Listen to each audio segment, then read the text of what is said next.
अस्सलाम वालेकुम। इस वीडियो में हम ग्राम पॉजिटिव कॉक्साइज की बात करेंगे, जो डिफरेंट तरह के ग्राम पॉजिटिव बैक्टीरिया होते हैं विच आर कॉक्साई। उनकी खास बात क्या है कि दे आर ग्राम पॉजिटिव, यानी ये ग्राम स्टेनिंग में पर्पल नजर आते हैं और सर्कुलर इन शेप होते हैं। तो इसमें जो सबसे पहली वाली आती है वो आती है स्टेफिलोकोक्कस ऑरियस। स्टेफिलोकोक्कस ऑरियस में हमको ये पता होना चाहिए कि कौन सी डिजीज कॉज करा सकता है। ये यूजली एब्सेसिस कराता है ऑर्गन्स में, स्किन में, और सॉफ्ट टिश्यू इन्फेक्शंस कराता है, जिस तरह ये एंडोकार्डाइटिस करा सकता है, ऑस्टियोमाइलाइटिस करा सकता है, सेप्टिक आर्थराइटिस करा सकता है एंड एम्पेटिको करा सकता है। ये चीज़ें इंपॉर्टेंट है, तो ये मतलब याद रखनी है। बाकी ये कि ये हॉस्पिटल एक्वायर्ड न्यूमोनिया भी करा सकता है, और जब ड्यूरिंग सर्जरी ये सर्जिकल वुंड इन्फेक्शंस और सेप्सिस करा सकता है। अब सिंस ये ग्राम पॉजिटिव बैक्टीरिया तो उसके बाद कुछ एक्सोटॉक्सिन्स होते हैं, तो ये एक्सोटॉक्सिन मीडिएटेड कुछ डिजीज कराता है, जिस तरह ये फूड पॉइजनिंग करा सकता है। फूड पॉइजनिंग कैसे कराते हैं? फूड पॉइजनिंग के लिए इसके पास एक एक्सोटॉक्सिन होता है जिसका नाम होता है एंटेरोटॉक्सिन। एंटेरोटॉक्सिन के थ्रू ये फूड पॉइजनिंग कराते हैं, जो कि बेसिकली एक सुपर एंटीजन होता है। ये याद रखना है कि इसका जो फूड पॉइजनिंग का एक्सोटॉक्सिन है it is known as enterotoxin, और उसका शॉर्ट इंक्यूबेशन पीरियड होता है, और ये एक सुपर एंटीजन है। बाकी टॉक्सिक शॉक सिंड्रोम कराता है। टॉक्सिक शॉक सिंड्रोम ये किस उससे कराता है, किस एक्सोटॉक्सिन से कराता है? ये कराता है बेसिकली एक और उसी के नाम के टॉक्सिक शॉक सिंड्रोम टॉक्सिन से, और ये भी एक सुपर एंटीजन है। और ये कराता कैसे? ये कराता ऐसे कि it stimulates many helper T cells to release large amount of lymphokines specially interleukin 2, जिससे फिर ये टॉक्सिक शॉक सिंड्रोम कराता है। और बाकी ये स्केल्डेड स्किन सिंड्रोम कराता है। स्केल्डेड स्किन सिंड्रोम ये किस टॉक्सिन से कराता है? उसी डिजीज के नाम को टॉक्सिन से, और इट इज अ प्रोटीएस, वो जो एक्सोटॉक्सिन होता है। और वो क्या कराता है? वो डेस्मोग्लिन्स को क्लीव कर देता है आपके जो स्किन के टाइट जंक्शन होते हैं वहां पे। तो ये हमें पता होना चाहिए कि इसकी पैथोजेनेसिस क्या है। इसकी पैथोजेनेसिस यही हो, यही एक्सोटॉक्सिन्स होते हैं। और इसके क्या कहते हैं कैरेक्टरिस्टिक्स और हैबिटेट एंड ट्रांसमिशन हम पढ़ लेते हैं, और जो इसकी बाकी चीजें हैं। कैरेक्टरिस्टिक्स कहें कि ग्राम पॉजिटिव कॉक्साई स्टैफ है तो ये क्लस्टर्स की फॉर्म में नजर आएगा। एक और बात, ये कोगुलेस पॉजिटिव होता है। हम कोगुलेस टेस्ट करते हैं चेक करने के लिए कि इज इट आइदर स्टेफिलोकोक्कस ऑरियस या स्टेफिलोकोक्कस एपिडर्मिडिस। एपिडर्मिडिस में हम देखेंगे कि कोगुलेस टेस्ट नेगेटिव आता है, वेरस इसमें कोगुलेस टेस्ट पॉजिटिव आता है। कैटलेस इसका पॉजिटिव होता है, और ये बीटा, और इनकी जो स्ट्रेन्स होते हैं दे कैन, जो इनकी मोस्टली जो इनकी कॉलोनीज होती हैं दे कैन प्रोड्यूस बीटा लैक्टेमेसिस, यानी इनके खिलाफ पेनिसिलिन अगर हम देंगे तो पेनिसिलिन इतना एक्टिव नहीं होती, क्योंकि पेनिसिलिन को बीटा लैक्टेमेसिस इनहिबिट कर देते हैं। इसमें ये देखा गया है कि ये यूजली के जो अबाउट 85% जो ये पॉपुलेशन होती है, जो ये स्ट्रेन्स होते हैं, ये बेसिकली पेनिसिलिन के लिए रेजिस्टेंस होते हैं। तो हमने फिर इनके लिए एक और ड्रग्स चुनी थी, जिस तरह मेथिसिलिन और नेफसिलिन। हमने फिर इनको मेथिसिलिन और नेफसिलिन देना शुरू की, लेकिन हुआ क्या, इससे कुछ और ऐसे वो बन गए, ऐसे बैक्टीरिया बन गए जो मेथिसिलिन से भी रेजिस्टेंट हो गए। उनको हमने नाम दे दिया MRSA, मेथिसिलिन रेजिस्टेंट स्टेफिलोकोक्कस ऑरियस। तो इस केस को, इस वाले बैक्टीरिया को जो मेथिसिलिन से रेजिस्टेंट बन जाए, उसको हम किल करने के लिए कौन सी एंटीबायोटिक देते हैं? हम फिर देते हैं वैनकोमाइसिन। ये याद रखनी, ये ड्रग्स हमको बेसिकली, क्योंकि दे can be asked in MCQ और इन SEO कौन से ड्रग्स होते हैं, कौन सी एंटीबायोटिक्स होती हैं, सॉरी। तो ये याद रखना है कि यूजली पेनिसिलिन इसको खत्म कर दी थी, लेकिन सिंस पेनिसिलिन मोस्टली रेजिस्टेंट होती है तो फिर हमने मेथिसिलिन और नेफसिलिन चूज किया। अगर मेथिसिलिन भी रेजिस्टेंट हो गई है तो फिर हम करेंगे वैनकोमाइसिन। हैबिटेट और ट्रांसमिशन कैसे होती है? यूजली हमारी ह्यूमन के नोज में इसकी हैबिटेट होती है, और ये ह्यूमन की स्किन पे भी फाउंड होता है, और इसकी ट्रांसमिशन होती है वाया हैंड्स।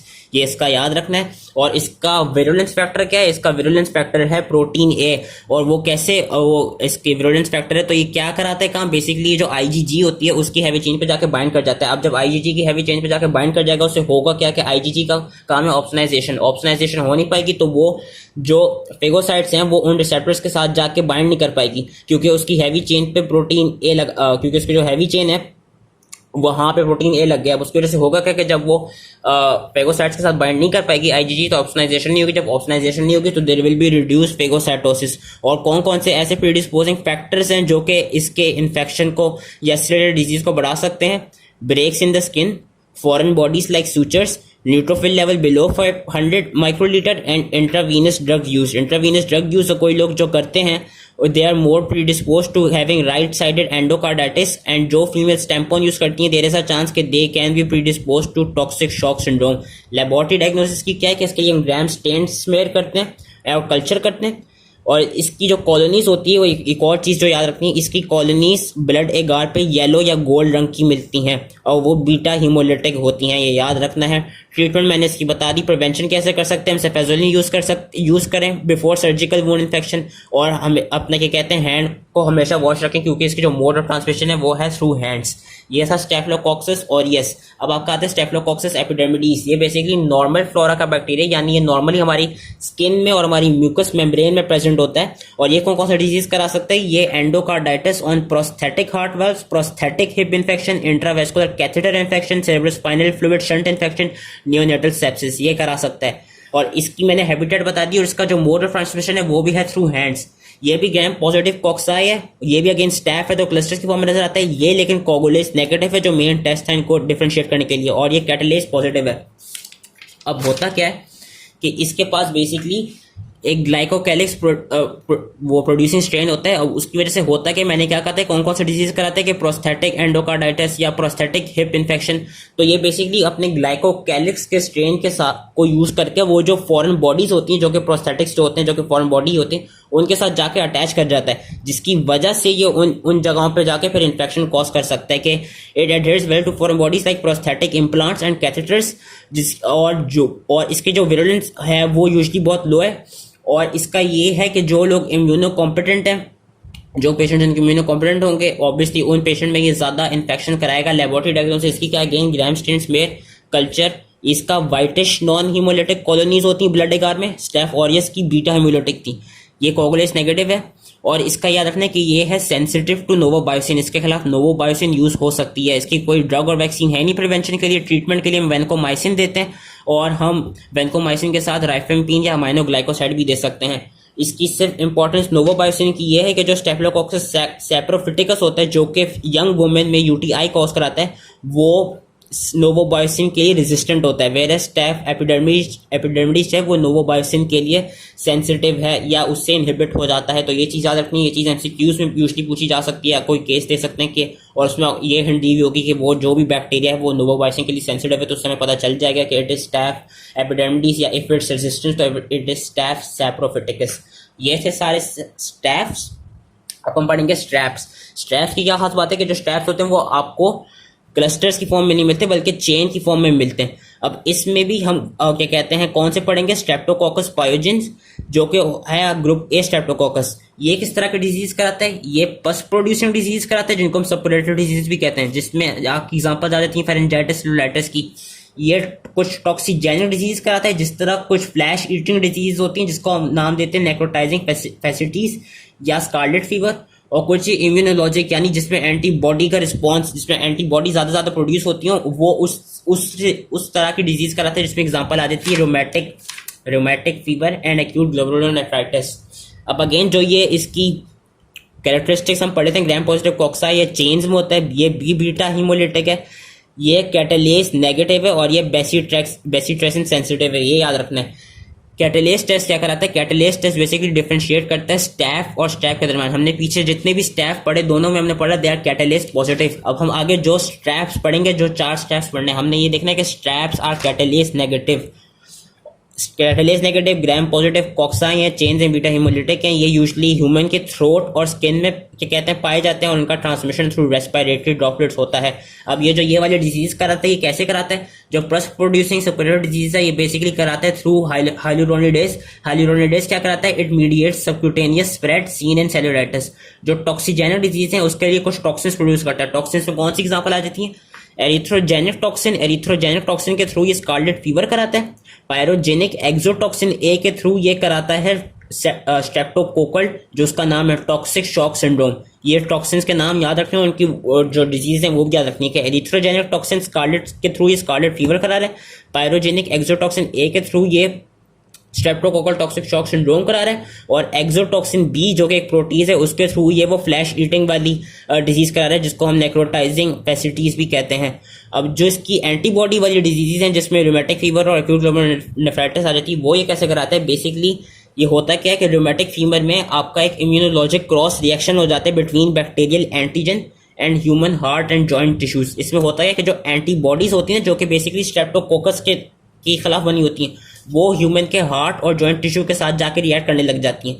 और एक्यूट ग्लोमेरुलर नेफ्राइटिस में क्या होता है कि जो इम्यून कॉम्प्लेक्सेस बनते हैं, अब सिंस इम्यून जो उसी इस बैक्टीरिया के एंटीजन के खिलाफ जो बनते हैं, अब since immune complexes are protein, और हमें पता है ग्लोमेरुलस के पास जो बेसमेंट मेम्ब्रेन होती है वो प्रोटीन के लिए वो नहीं होती है, परमेबल नहीं होती, तो होता क्या, इम्यून कॉम्प्लेक्सेस वहां पे जाके ग्लोमेरुलाई में जाकर ट्रैप करने लग जाते हैं, और वो जो कॉम्प्लीमेंट सिस्टम है जो C5a है वो उनको एक्टिवेट कर रहा होता है। उसकी वजह से होगा क्या कि जो न्यूट्रोफिल्स आएंगे वो फिर जो ग्लोमेरुलस की बेसमेंट मेम्ब्रेन है उसी को, या जो ग्लोमेरुलस इटसेल्फ है उसको जाके डैमेज करने लग जाएंगे, जिसकी वजह से हमको एक्यूट ग्लोमेरुलर नेफ्राइटिस मिलता है। इसकी लैब डायग्नोसिस क्या है कि सुपरेटिव इन्फेक्शन जो पस प्रोड्यूसिंग इन्फेक्शन होती हैं उसके लिए हम ग्राम स्टेनिंग कर सकते हैं, कल्चर कर सकते हैं, बीटा हीमोलाइटिक कॉलोनीज मिलती हैं ब्लड एगार में, याद रखना है, एंड हीमोलिसिस मिलती है due to streptolysin O and S, ELISA test भी परफॉर्म कर सकते हैं। और जो एंटीबॉडी वाली डिजीज थी जिस तरह रोमैटिक फीवर में ये देखा गया कि याद रखना है, रोमैटिक फीवर अगर किसी आप बंदे में सस्पेक्ट करें तो आप उसमें आप उसकी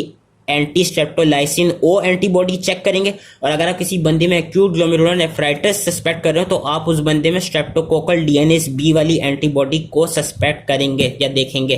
ट्रीटमेंट इसकी होती है पेनिसिलिन G के थ्रू, और इसकी जो प्रिवेंशन है वो भी इसके थ्रू पेनिसिलिन ही होती है। आगे आपका आता है स्ट्रेप्टोकोकस एगैलेक्टेशिया, जिसको ग्रुप बी स्ट्रेप्टोकोकस भी कहते हैं। ये बेसिकली बच्चों में नियोनेटल मेनिंजाइटिस एंड सेप्सिस कराता है। कि क्यों कराता है? क्योंकि इसकी जो मेन हैबिटेट है वो होते है, ये आपका प्रेजेंट होता है वेजाइना में, और इसका ट्रांसमिशन ही मेन जो है वो है ड्यूरिंग बर्थ। सिंस जो चाइल्ड है उसने जो वेजाइना बर्थ करना है वहां से क्रॉस करके पैदा होना है, तो और जो ये बैक्टीरिया ज्यादा वेजाइना में ही प्रेजेंट होता है। वेजाइना में किस तरह प्रेजेंट हो सकता है? या तो वहां पे जाके कॉलोनाइज कर ले, या ऐसा हो कि कोई प्रीमेच्योर बेबी फॉर्म हो, या ऐसा हो कि जो मेम्ब्रेन हो वो रप्चर कर गई हो डिलीवरी से 18 घंटे पहले। तो इस केसेस में होगा कि ये वाला जो बैक्टीरिया है जो कि पायोजेनिक बैक्टीरिया है, इसके कोई एक्सोटॉक्सिन नहीं होते, ये फिर वेजाइना में जाके कॉलोनाइज कर लेगा, जिसकी वजह से जब बच्चा पैदा होने लगेगा तो देयर इज अ चांस कि वो फिर उस बच्चे में जाके इफेक्ट वही अपना इफेक्ट प्रोड्यूस करते हैं और ये डिजीजेस कॉज करा दे। उसकी लेबोरेटरी डायग्नोसिस क्या है कि इसमें भी ग्राम स्ट्रेन स्मेयर मिलता है और कल्चर मिलता है। इसमें नैरो जोन का बीटा हिमोलिटिक कॉलोनी मिलती है ब्लड एगार में। और ये एक चीज जो इसमें इंपॉर्टेंट है जो याद रखनी है कि ये वाला जो है streptococcus agalactiae, this is bacitracin resistant, where streptococcus pyogenes bacitracin sensitive.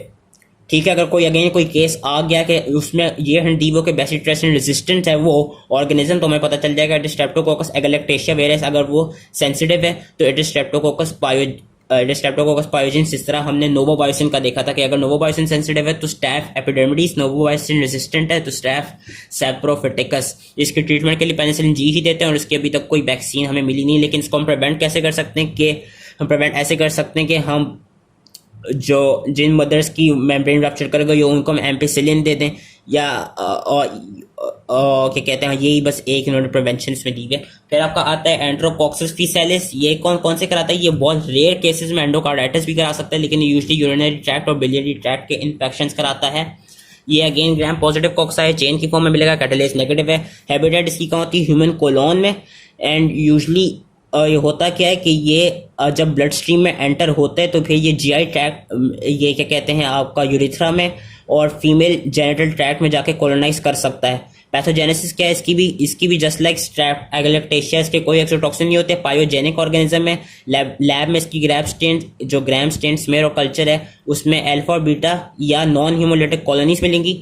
इसकी ट्रीटमेंट के लिए क्या? इसके ट्रीटमेंट के लिए हम साइनर्जिस्टिक इफेक्ट, इसकी ट्रीटमेंट के लिए हम साइनर्जिज्म यूज करते हैं। साइनर्जिज्म क्या है कि इसमें हम कोई एक एंटीबायोटिक यूज नहीं करेंगे, क्योंकि एक एंटीबायोटिक से ये चीज खत्म नहीं होगी। इसके लिए हम मल्टीपल एंटीबायोटिक्स यूज करते हैं, जिस तरह हम इसमें पेनिसिलिन यूज करते हैं, या पेनिसिलिन नहीं तो वैनकोमाइसिन, और वैनकोमाइसिन / पेनिसिलिन के साथ हम अमाइनोग्लाइकोसाइड देते हैं।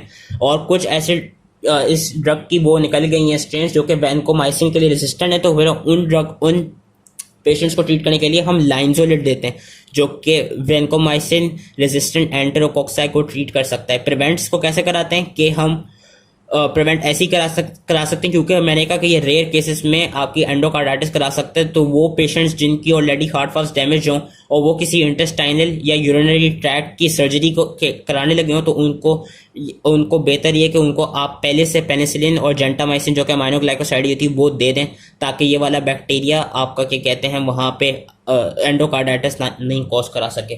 फिर आपका आता है Streptococcus pneumonia which is the most important Streptococcus. ये एडल्ट्स में मेनिंजाइटिस और न्यूमोनिया कराता है, और ये बच्चों में ओटाइटिस मीडिया और साइनसाइटिस कराता है। इसके कैरेक्टरिस्टिक्स क्या हैं? ग्राम पॉजिटिव लैंसेट शेप का होता है, और ये पेयर्स में मिलते हैं, डिप्लोकॉक्साई होता है अल्फा, और ये अल्फा हीमोलिटिक कॉलोनीज होती है। कैटलेज नेगेटिव है, और इसकी जो ग्रोथ है वो ऑप्टोचिन और बाइल में इनहिबिटेड होती है। और इसकी एक और खास बात क्या है कि जो स्ट्रेप्टोकोकस निमोनिया है, it is one of the 3 classical encapsulated pyogenic bacteria. ये चीज याद रखनी है कि आपकी कि 3 क्लासिकल इनकैप्सुलेटेड पायोजेनिक बैक्टीरिया होते हैं, जिनमें से एक है स्ट्रेप्टोकोकस निमोनिया, दूसरा होता है नेजेरिया मेनिंजाइटिस एंड तीसरा होता है हीमोफिलियस इन्फ्लुएंजा। ये 3 के नाम याद रखते हैं। इसकी हैबिटेट कहाँ होती है न्यूमोकॉक्सस की? ये यूजुअली ह्यूमन के अपर रेस्पिरेटरी ट्रैक्ट में मिलता है हमको, और इसका ट्रांसमिशन थ्रू रेस्पिरेटरी ड्रॉपलेट्स होता है। पैथोजेनेसिस की क्या है कि ये पायोजेनिक है, तो इंड्यूसेस पायोजेनिक इन्फ्लेमेटरी रिस्पॉन्स। बाकी ये इसके पास आईजीए प्रोटीएज होता है। आईजीए प्रोटीएज क्या कराता है? IgA protease degrades secretary IgA on respiratory mucosa, क्योंकि ये रेस्पिरेटरी ट्रैक्ट में मिलता है, तो वहां पे जो आईजीए है जिसने रेस्पिरेटरी सिक्रीशंस को कॉज कराना है, तो उसके खिलाफ काम करने लग जाएगा। और कौन कौन से फैक्टर्स है जो इसको प्रीडिस्पोज करते हैं? कोई वायरल रेस्पिरेटरी इन्फेक्शन है तो वो प्रीडिस्पोज करता है। किसी बंदे में स्प्लीनेक्टोमी हुई है तो इट प्रीडिस्पोजेस दैट बंदा टू सेप्सिस, या किसी बंदे में स्कल फ्रैक्चर हो गया हो जिसकी वजह से स्पाइनल फ्लूइड की लीकेज हो गई हो from the nose, it also predisposes to meningitis. Laboratory diagnosis के क्या है कि ग्राम स्टेन स्मेल है और कल्चर, और इसकी अल्फा हीमोलिटिक कॉलोनीज मिलेंगी ब्लड एगार में, और मैंने अभी बताया इसकी ग्रोथ बाइल और ऑप्टोचिन से इनहिबिट हो जाएगी। और इसमें जो एक खास रिएक्शन मिलेगा वो मिलेगा क्वाइलंग रिएक्शन, ये याद रख लेना है, which is swelling of capsule with its specific type of anti serum. और इसकी डायग्नोसिस के लिए हम कौन कौन सी चीजें देख सकते हैं? हम टेस्ट करा सकते हैं कैप्सुलर एंटीजन के लिए स्पाइनल फ्लूइड में, या सी पॉलीसैकेराइड के लिए यूरिन में। ट्रीटमेंट कैसे होती है? पेनिसिलिन जी के थ्रू होती है। और इसकी क्या है कि इसकी प्रिवेंशन कैसे हम कर सकते हैं? इसकी प्रिवेंशन के लिए 2 वैक्सीन हैं, एक एडल्ट्स में दी जाती है और एक उन बच्चों में जो कि जिनकी उम्र 2 साल से कम हो। जो एडल्ट्स में वैक्सीन दी जाती है उसमें ये देखा गया कि जो उसकी कैप्सुलर पॉलीसैकेराइड है, इट कंटेन्स 23 सेरोटाइप्स, वेरस जो 2 साल से कम के बच्चों में दी जाती है वैक्सीन, उसकी कैप्सुलर पॉलीसैकेराइड में ये देखा गया कि it has 13 serotypes. So that was streptococcus pneumoniae. जो लास्ट आपका ग्राम पॉजिटिव कॉक्सा आए थे which is viridans group streptococci. अब विरिडेंस में डिफरेंट है, स्ट्रेप्टोकोकस सैंगुइस, स्ट्रेप्टोकोकस म्यूटेंस। ये क्या कराते हैं? ये बेसिकली एंडोकार्डाइटिस कराते हैं, ये ब्रेन एब्सेस भी करा सकते हैं। इनकी जो मेन लोकेशन होती है वो होती है इन द ओरोफेरिंक्स, और इनका जो ट्रांसमिशन का मोड है वो है ड्यूरिंग डेंटल प्रोसीजर्स। ये आपकी ब्लड स्ट्रीम में एंटर हो सकते हैं। ये ग्राम पॉजिटिव कॉक्सा होते हैं, चेन की फॉर्म होती हैं। ये भी अल्फा हीमोलिटिक कॉलोनीज होती हैं, कैटालेज नेगेटिव होती हैं। और इसमें और न्यूमोकॉक्सिस मेन डिफरेंस ये है कि न्यूमोकॉक्सिस जो थी इनकी हमने देखा था ग्रोथ ऑप्टोचिन और बाइल से इनहिबिट हो रही थी, वैसे यहाँ पे जो विरिडेंस ग्रुप है उसकी जो ग्रोथ है वो ऑप्टोचिन और उसके लिए बाइल के लिए रेजिस्टेंट होती है। तो ये चीज़ याद रखनी है। इसकी जो पैथोजेनेसिस है वो लो वायलेंस ऑर्गेनिज्म है, और क्या कहते हैं इसका यही है कि ड्यूरिंग डेंटल प्रोसीजर ही ये आपका जो ऑर्गेनिज्म है ये हार्ट की वाल्व्स में जा सकता है, वहाँ पे जाके एंडोकार्डाइटिस कॉज करा सकता है। लेबोरेटरी डायग्नोसिस इसकी क्या है कि gram stain smear and culture alpha haemolytic colonies blood का ट्रीटमेंट इसकी पेनिसिलिन से ही होती है, एंड इसकी प्रिवेंशन के लिए भी पेनिसिलिन दिया जाता है। या वो पेशेंट जिनके पास already damage prosthetic heart valves हों और जो किसी भी डेंटल प्रोसीजर के लिए आए हुए हों, तो बेहतर है कि उनको पहले से पेनिसिलिन दे दें ताकि वो जो ऑर्गेनिज्म है वो फिर आपका हार्ट में जाके एंडोकार्डाइटिस ना कॉज करा सके। So these were some of the important gram positive cocci है। आई होप ये इजी समझ में आ गया, और जितनी चीज़ें मैंने इस वीडियो में बोली these are important. So thank you for listening.